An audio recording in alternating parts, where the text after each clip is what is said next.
Bandara Adnan Menderes, Izmir, sore itu dibanjiri oleh sorakan ratusan fans. Bukan untuk menyambut tim nasional Turki atau pemain bintang Eropa, melainkan untuk satu nama yang baru pertama kali menginjakkan kaki di negeri itu, Megawati Hangestri Pertiwi, atlet voli asal Indonesia. Banner bertuliskan, "Welcome Queen Mega," terbentang, dan kamera media berebut sudut terbaik untuk menangkap momen tersebut. Senyum Megawati seolah menenangkan kerumunan, namun di balik senyumnya, ada kebingungan yang ia sembunyikan rapat-rapat.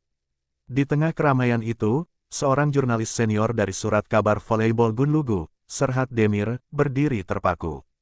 Ia menatap fenomena ini dengan kening berkerut. Siapa dia sebenarnya? Tanyanya lirih pada rekan fotografernya. Tak pernah ada debutan yang disambut seperti ini. Bahkan Vargas saat kembali ke Turki pun tak seheboh ini. Sambutan megah itu tak hanya membuat Serhat bingung. Banyak media lokal mulai mempertanyakan apa alasan Manisa BBSK, klub yang selama ini hanya berada di papan tengah, membuat presentasi perekrutan layaknya superstar. Bahkan karpet merah digelar, sponsor berdiri di latar belakang, dan seorang pejabat daerah ikut serta dalam sesi penyambutan. Apakah ini proyek politik, atau ada agenda bisnis dari Asia? Spekulasi mulai muncul. Beberapa hari setelahnya, media sosial Turki mulai banjir oleh tagar-tagar Megais Coming dan tagar Volleyball Queen Fromasia. Banyak akun fanbase mendadak muncul, lengkap dengan video highlight Megawati saat membela Red Spark di Korea Selatan. Serhat semakin curiga, apa mungkin ini semua organik? Atau ada tim media profesional yang mengatur semua ini? Sementara itu, Megawati hanya berusaha menjalani proses adaptasi. Ia tinggal di apartemen eksklusif dekat pusat kota Manisa, mendapat pengamanan khusus, dan selalu didampingi penerjemah pribadi dari pihak sponsor. Ia mulai menyadari bahwa perjalanannya ke Turki bukan sekadar tentang voli. Kenapa semuanya terasa dipersiapkan? Batinnya bertanya. Manajer tim Manisa, Guven Yildiz, menghindari wawancara tentang gaji dan kontrak Megawati. Saat ditanya soal prioritas tim musim ini, ia justru menjawab diplomatis, dengan kehadiran Megawati, kami percaya akan jadi klub yang lebih dikenal dunia. Bukan jawaban teknis, tapi jawaban marketing. Serhat mulai menyusun catatan, menelusuri nama-nama sponsor yang terlibat. Ia menemukan satu nama konsorsium besar dari Asia Tenggara yang punya koneksi ke dunia hiburan dan media. Ini bukan perekrutan biasa, ini operasi besar-besaran, tulisnya dalam memo investigasi pribadi. Dan di balik segala sorotan itu, Megawati menatap malam dari balkon apartemennya. Ia menggenggam liontin kecil bergambar keluarganya. Aku datang jauh-jauh ke sini bukan untuk dilihat, tapi untuk didengar, bisiknya pada bintang-bintang. Tapi ia belum tahu, bahwa semua mata yang menatapnya, menyimpan tanda tanya besar. Baru 2 minggu berada di Turki, nama Megawati Hangestri sudah mengisi hampir semua laman utama portal olahraga nasional. Bukan karena penampilan di lapangan, ia bahkan belum menjalani satu pun laga resmi, melainkan karena popularitasnya yang melonjak tak wajar. Ia muncul dalam iklan air mineral, tampil di talkshow Prime Time, dan bahkan disebut dalam polling sebagai pevoli wanita paling ditunggu di Eropa, mengalahkan pemain seperti Gabi dan Boskovic. Jurnalis Serhat Demir semakin resah. Dalam dunia voli Turki, tak pernah ada pemain asing yang langsung melejit seperti ini, apalagi tanpa kiprah di klub besar macam Fenerbahce atau Vakifbank. Megawati belum mencetak satu pun poin di Liga Turki, tapi sudah jadi ikon, ujarnya sinis dalam diskusi redaksi. Ada sesuatu yang tidak terlihat di balik semua ini. Serhat mulai mencermati akun-akun fanbase Megawati yang bermunculan di Twitter dan Instagram. Semuanya aktif hampir bersamaan, dengan gaya bahasa yang mirip, dan selalu mengangkat narasi, Mega is the future of volleyball. Ia meminta seorang teman di agensi media sosial untuk menelusuri pola aktivitas akun-akun tersebut. Hasilnya, sebagian besar akun fanbase itu dikelola dari luar Turki, terutama dari Indonesia, Korea Selatan, dan Singapura. Sementara itu, stasiun televisi TRT melakukan wawancara khusus dengan Megawati. Dalam tayangan itu, sang presenter menyebutnya sebagai simbol kolaborasi Asia-Turki di bidang olahraga. Mega hanya tersenyum sopan dan menjawab, saya di sini karena ingin berkembang. Saya percaya voli adalah jembatan antar bangsa. Jawabannya sederhana, namun bagi Serhat, terlalu tertata untuk pemain baru. Yang membuat Serhat makin curiga adalah fakta bahwa Megawati mendapat jam latihan khusus, terpisah dari tim utama. Dia bukan diva, tapi diperlakukan seperti selebriti, kata seorang staf kebugaran klub yang minta identitasnya dirahasiakan. Bahkan pelatih pun kadang harus menunggu dia selesai dengan pemotretan sponsor. Media Turki yang awalnya terpukau mulai berubah nada. Beberapa tajuk mulai mempertanyakan apakah Manisa BBSK sedang menjual sensasi ketimbang membangun prestasi. Kolom opini di harian Hurriyet bahkan menulis, apakah Megawati adalah bintang, atau hanya wajah dari sebuah proyek asing. Di tengah semua keriuhan itu, Megawati tetap bersikap tenang. Ia tahu popularitasnya meningkat, namun hatinya tetap tertambat pada lapangan. Ia mencatat latihan sendiri di malam hari, menyempurnakan smash dan servisnya dalam senyap. Biar mereka bicara, ucapnya dalam hati. Aku akan jawab semua itu nanti. Serhat Demir tak menyerah. Ia mulai menyusun kronologi, dari awal kabar Megawati tak memperpanjang kontrak dengan Red Spark, hingga kemunculannya yang berlebihan di Turki. Semuanya terasa seperti skenario besar. Dan satu pertanyaan kini mengganggunya lebih dalam, apakah Megawati tahu bahwa dia sedang dijadikan alat? Serhat Demir duduk di ruang kerjanya, menatap layar laptop yang penuh tab terbuka. Ia menggulir arsip berita olahraga dari Korea Selatan, berusaha merangkai cerita Megawati sebelum datang ke Turki. Yang ia temukan lebih mengejutkan dari dugaannya, Megawati bukan sekadar pevoli biasa di Korea, dia adalah fenomena media. Video highlight Megawati bersama Red Spark ditonton jutaan kali, bahkan menyaingi rating pertandingan Liga K-pop Idol. Ia sering muncul di acara ragam hiburan, menjadi bintang tamu di variety show, bahkan sempat jadi duta promosi wisata Korea ASEAN. Popularitasnya di Korea sudah menyentuh level selebriti. Tapi yang paling menarik perhatian Serhat adalah kemunculan nama perusahaan agensi media Asia bernama Orenda Asia Network. Serhat memperbesar laporan keuangan Orenda. Terlihat jelas bahwa mereka memiliki saham kecil di beberapa klub voli Asia, dan kini mulai masuk ke pasar Eropa melalui kerjasama promosi dengan sponsor-sponsor Turki. Di bawah satu dokumen internal yang bocor di forum media Korea, tercantum nama Project Halcyon, Asian Sports Icon Gus Global. Di sampingnya, ada nama MHP, inisial yang tak perlu ditafsirkan lebih jauh. Seseorang sedang memainkan papan catur, gumam Serhat. Ia kemudian menemukan bahwa akun YouTube resmi Red Spark mulai mengunggah video Megawati dengan subtitle bahasa Turki, bahkan sebelum kabar kepindahannya diumumkan. Ini artinya, pasar Turki sudah disiapkan jauh-jauh hari. Sementara itu, Megawati mulai merasa aneh dengan aktivitas manajer medianya. Ia diminta membuat video ucapan untuk ulang tahun sponsor di Hong Kong, sesi pemotretan dengan merek olahraga Korea, hingga latihan akting untuk iklan kopi asal Vietnam. Aku ke Turki buat main voli, bukan buat jadi artis, keluhnya pada rekan setim, namun hanya.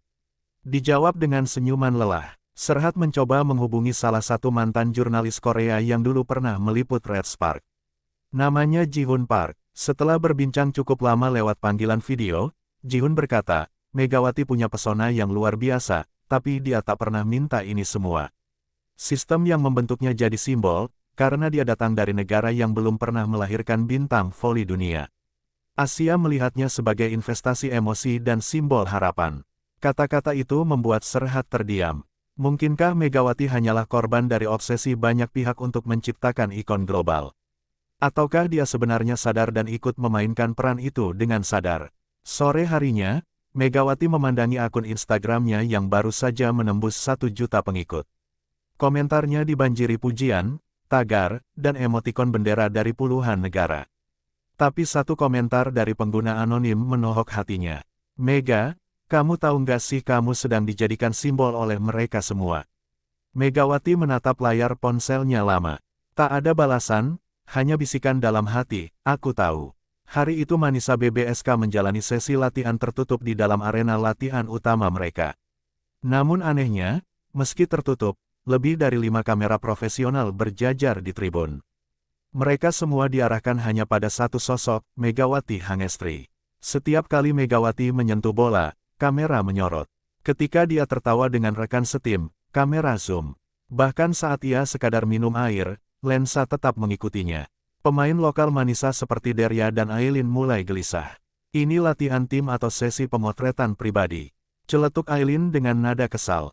Tapi tak ada yang berani protes secara terbuka.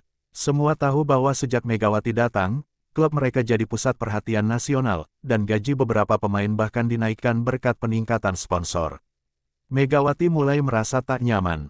Fokus latihannya sering terganggu karena harus memerhatikan posisi kamera. Kadang ia diminta mengulang smash hanya demi angle yang lebih dramatis. Kalau begini terus, aku nggak akan siap main beneran, gumamnya lelah saat selesai latihan. Tapi setiap kali ia protes, manajer media klub hanya menjawab, kita sedang membangun legenda. Kamu harus terbiasa. Di luar lapangan, postingan video latihan Megawati mendadak viral. Bukan karena tekniknya yang luar biasa, meskipun memang kuat, tetapi karena cara klub mengemasnya seperti trailer film. Judul-judul dramatis seperti The Queen Has Arrived dan Megawati, The Future of Turkish Volleyball menambah sensasi. Media besar mulai menyadari ada sesuatu yang lebih dari sekadar atletik di balik semua ini. Serhat Demir yang hadir diam-diam di latihan itu hanya bisa menggeleng. Dia pemain bagus, tapi mereka menjual cerita, bukan skill, ucapnya pada rekannya, sambil mencatat waktu-waktu saat Megawati diminta berpose alih-alih fokus latihan. Ia semakin yakin bahwa Megawati telah dijadikan proyek citra. Tapi apa benar dia tidak tahu. Sementara itu, Megawati mulai menutup diri. Ia mengurangi postingan pribadi, berhenti membaca komentar, dan menghabiskan waktu malamnya untuk latihan tambahan. Di jurnal pribadinya, ia menulis, "Jika aku datang untuk jadi ikon, maka aku akan jadikan itu senjata. Tapi di lapangan, hanya aku dan bola yang bicara." Namun tekanan terus datang. Pelatih kepala Manisa mulai terlihat jengkel karena media terlalu sering mengganggu sesi taktik. Dalam briefing tertutup, ia berkata keras, "Kalau ini terus terjadi, saya keluar. Tim ini bukan set panggung." Konflik internal pun mulai muncul antara kepentingan olahraga dan industri pencitraan yang dibangun di atas nama Megawati. Dan di tengah pusaran itu, hanya satu pertanyaan yang kini terus bergema. Apakah Megawati akan bertahan sebagai atlet, atau tenggelam sebagai ikon? Senin, pagi yang seharusnya biasa di markas Manisa BBSK berubah menjadi tegang. Sebuah artikel investigasi milik Serhat Demir akhirnya tayang di laman depan Volleyball Gunlugu dengan judul mengejutkan.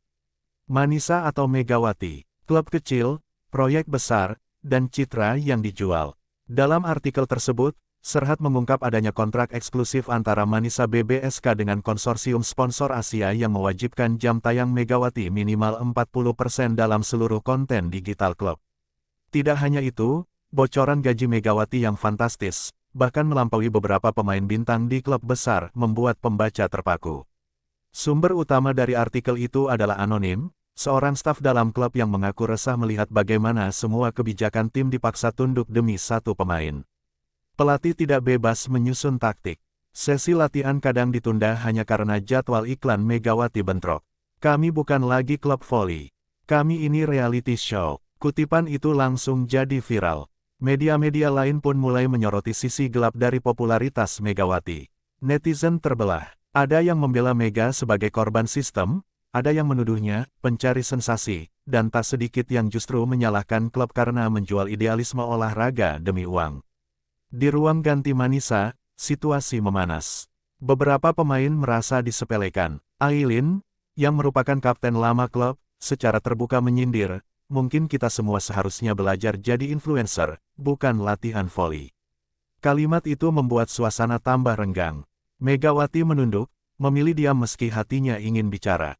Pelatih kepala, Coach Emre, akhirnya memanggil Megawati secara pribadi. "Kamu pemain yang luar biasa. Tapi jika kamu tidak bisa memilih antara panggung dan lapangan, kamu akan kehilangan keduanya," ujarnya tegas. Kata-kata itu menghantam Megawati seperti pukulan telak. Ia sadar, diamnya bukan jawaban. Malam itu, Megawati menerima panggilan video dari orang tuanya di Indonesia. Ibunya berkata, "Kamu nggak harus disukai semua orang. Tapi jangan sampai kamu kehilangan dirimu sendiri, Mega." Air mata menetes. Untuk pertama kalinya sejak tiba di Turki, Megawati merasa rapuh. Di sisi lain, Serhat menerima pesan anonim lanjutan dari dalam klub. Megawati tahu semua ini, tapi dia sedang menahan sesuatu yang lebih besar. Jika ingin tahu alasannya kenapa dia ke Turki, jangan lihat ke klub, lihat siapa yang mengontrol klub. Pesan itu membuat Serhat tersentak. Siapa yang sebenarnya memainkan semua ini? Sementara badai kritik menggulung, Megawati menyalakan lampu gym sendirian. Ia berlatih servis dan smash di tengah malam, berusaha mengusir semua suara di kepalanya. Di cermin, ia menatap dirinya dan berkata pelan, "Aku datang ke sini bukan untuk dijual. Aku datang untuk menang." Serhat Demir akhirnya memutuskan untuk menggali lebih dalam. Ia menelusuri jejak digital pemilik saham minoritas di Manisa BBSK, dan menemukan sebuah entitas misterius, Halcyon Asia Foundation, sebuah yayasan yang berkedok sosial olahraga, namun punya rekam jejak sebagai fasilitator ekspansi bisnis hiburan dari Asia Tenggara ke Timur Tengah dan Eropa. Dan nama Megawati Hangestri ternyata sudah masuk dalam roadmap proyek mereka sejak 1 tahun lalu. Dalam dokumen internal yang bocor lewat whistleblower Korea, terungkap sebuah program berjudul Golden Gateway, sebuah proyek untuk menjadikan sosok ikonik Asia sebagai jembatan penetrasi pasar Eropa, khususnya dalam olahraga perempuan. Fokus utamanya, membangun figur publik yang bisa menjangkau populasi muda, digital, dan nasionalis. Nama Megawati muncul di urutan pertama, bukan sebagai atlet, melainkan sebagai brand double identity. Serhat tak percaya, ini bukan hanya proyek media. Ini geopolitik olahraga. Dalam pikirannya, Megawati dibawa ke Turki bukan karena klub menginginkannya, melainkan karena ia adalah simbol. Simbol Indonesia, simbol Asia, dan Turki adalah panggung peralihannya menuju status global. Sementara itu, Megawati akhirnya dipanggil ke pertemuan tertutup bersama manajemen klub dan perwakilan sponsor utama. Mereka secara terang-terangan menawarkan perpanjangan kontrak jangka panjang dengan imbalan masif, royalti dari penjualan merchandise, brand fashion pribadi, bahkan rencana dokumenter khusus tentang perjalanannya. Namun, Mega hanya menatap mereka dan bertanya satu hal, apa aku akan tetap dimainkan, atau hanya difoto? Keheningan menggantung. Seorang perwakilan sponsor menjawab dengan tenang, "Kamu bebas main, tapi jangan lupa, wajahmu lebih penting dari skor." Jawaban itu menghancurkan semuanya. Mega sadar, selama ini bukan permainannya yang dicari. Ia telah dijadikan wajah dari proyek global tanpa diminta pendapatnya. Dan yang paling menyakitkan, semua keputusan klub, bahkan strategi pelatih, ternyata telah disesuaikan agar narasi tentang kebangkitan Asia lewat dirinya berjalan mulus. Keesokan harinya, Megawati diam-diam bertemu Serhat. Di sebuah kafe kecil di pinggiran Izmir, ia duduk berhadapan dengan jurnalis yang selama ini membongkar lapisan demi lapisan cerita dirinya. Mega menatap mata Serhat dan berkata, "Saya tahu semuanya. Saya tahu saya proyek, tapi saya biarkan itu terjadi karena saya ingin satu hal, Indonesia dikenal." Serhat terpaku, tak menyangka bahwa di balik diamnya, Mega telah menyusun rencana sendiri. "Saya tidak bodoh. Saya tahu mereka pakai saya.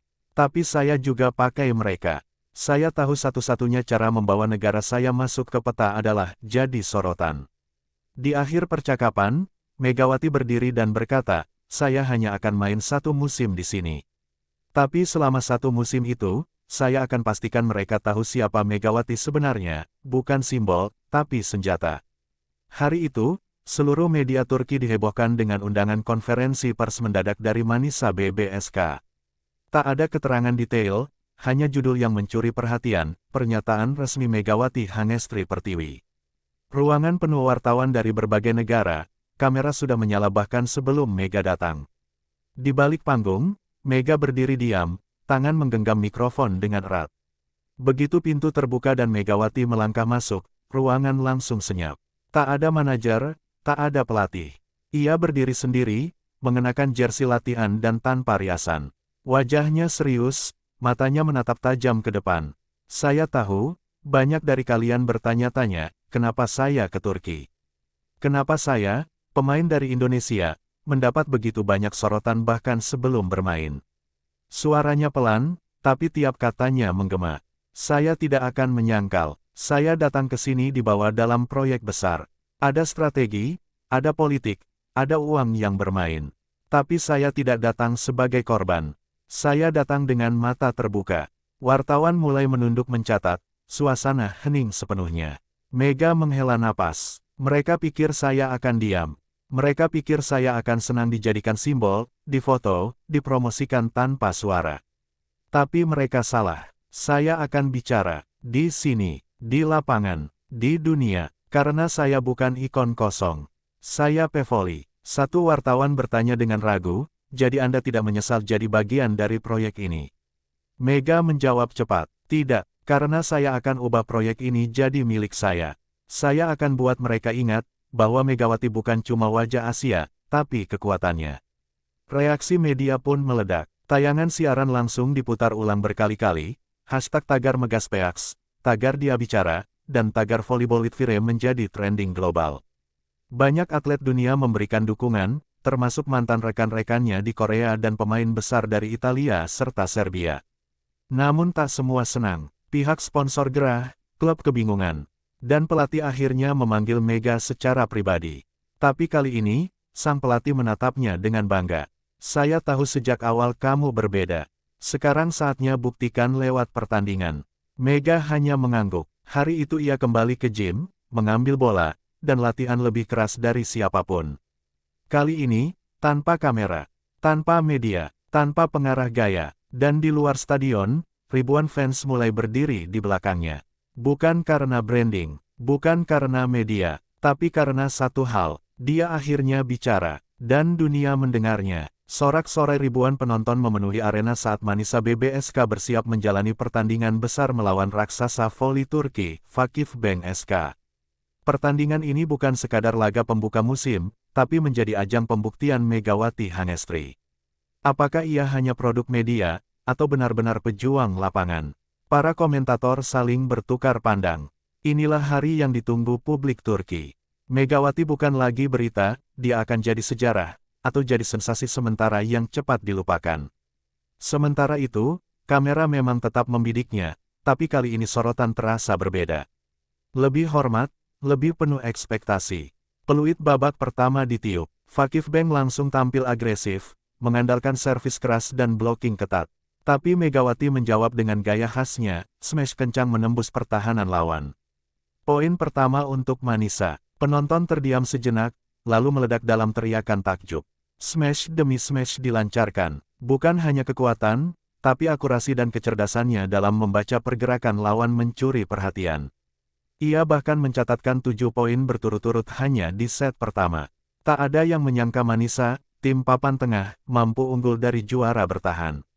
Di balik semua itu, Mega berdiri sebagai pusat gravitasi. Di sela jeda set, pelatih lawan berkata ke rekan stafnya, dia bukan sekadar atlet, dia arsitek permainan. Para pemain Turki yang sebelumnya meremehkan kini mulai mengangguk. Sorot mata rekan setim Mega pun berubah, dari canggung menjadi kagum. Di set ketiga, saat skor imbang 23-23, Mega maju ke garis servis. Arena mendadak sunyi. Ia menutup mata sejenak, menarik napas dalam-dalam, lalu melepaskan servis tajam yang langsung menjadi es. Tak lama, satu rally panjang terjadi. Mega menutupnya dengan blok keras tepat di depan middle blocker Vakifbank. Set point, game point, match point, kemenangan Manisa. Penonton berdiri. Serhat Demir, yang menonton langsung dari tribun, berdiri dan bertepuk tangan pelan. Ia menatap catatannya sendiri dan menulis satu kalimat terakhir. Dulu kami curiga pada Megawati. Kini, kami menghormatinya. Setelah pertandingan, Megawati tidak menghadiri konferensi pers. Ia berjalan langsung ke ruang ganti, membuka sepatunya perlahan, dan duduk sendirian. Tak ada senyum lebay, tak ada angkat tangan ke kamera. Lalu, seorang anak kecil, fans cilik Indonesia yang tinggal di Turki, menyelinap masuk ke lorong dan menghampirinya. Kak Mega, aku mau jadi kayak kakak. Mega menatap mata anak itu, tersenyum lembut, dan berbisik. Jangan jadi aku, jadi lebih hebat dari aku. Dan di sanalah, bukan hanya nama Megawati yang bertahan, tapi semangatnya, jejaknya, dan keberanian seorang gadis dari Indonesia yang datang bukan untuk jadi simbol, tapi untuk menang.